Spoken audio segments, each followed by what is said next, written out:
Maayong buntag sa tanan diha ninyo mga ka-Facebook. Manlakaw din ni Edgar karon kay mamalit mi og kanang kuan ba. Kanang alam niyo kana batong para sa ngipon dayon sabon sa lawas. Tapos dala exercise sa ni baklay-baklay bumadumi dos tindahan kay para malingaw pud mi. Tara nakaabot na mi dos tindahan no.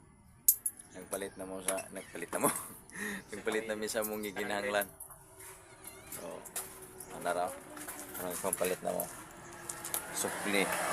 Si Edgar. O ako na yon. Ang mo sa kauban gitulog. Baklay na mo pa pauli. Pauli na may mga ka-Facebook gikan sa tindahan para si Edgar. Pauli na nara magipalit to. Hidden shoulders og Bioderm. Palit ni migpan. Kape dayon para painit sa tiyan kay ayha na yon magtirada sa mga kasikat sa kinabuhi ba. So amoy sa kauban buwan pa. Tulog pa kay dito pero kami gatikaw-tikaw na. Siyempre hayag na gud na nay adlaw ba.